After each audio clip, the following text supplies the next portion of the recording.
কাল কিয়ামতের দিনটা বড় ভয়ঙ্কর হবে, এত ভয়ঙ্কর বন্ধু। আমার নবী বলেছেন উলঙ্গ অবস্থায় মানুষগুলো হাসুরের ময়দানে একত্রিত হবে রে।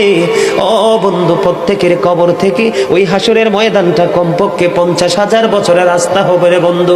এই জন্য নবী যখন মেরাজের রজনীতে বোরাক দেখেছিল, আমার নবীকে আল্লাহ দাওয়াত দিয়েছে, বোরাক দেখে আমার নবী এত ক্রন্দন করেছিল, মনে হয়েছিল যেন আমার নবীর চক্ষু মুবারক দুইটা ঝর্ণা হয়ে গেছে।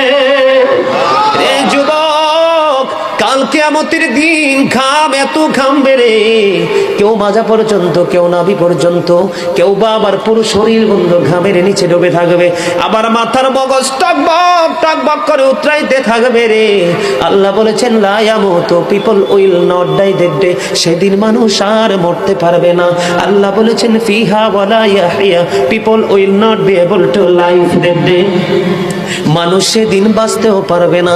আবার আল্লাহ বলেছেন অমাহুম আনহা বিগাইবিন, people will not be able to save that day, সেদিন মানুষ সেখান থেকে পালিয়ে যেতেও পারবো না রে। দুর্গাপুরের যুবক, হাদিস শরীফের মধ্যে এসেছে কাল কিয়ামতের দিন আল্লাহর আরশের ছায়া ছাড়া কোনো ছায়া থাকবে না।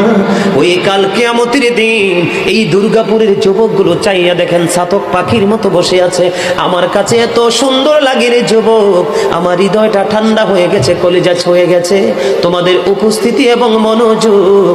আল্লাহ রাব্বুল আলামিন হাদিস শরীফের মধ্যে এসেছে কাল কিয়ামতের দিন আর 7 শ্রেণীর মানুষকে আল্লাহর আরশের ছায়ার নিচে জায়গা দিবে রে। এর মধ্যে বিশাল একটা টিম থাকবে পৃথিবীর যুবকেরা। জোরে জোরে সুবহানাল্লাহ।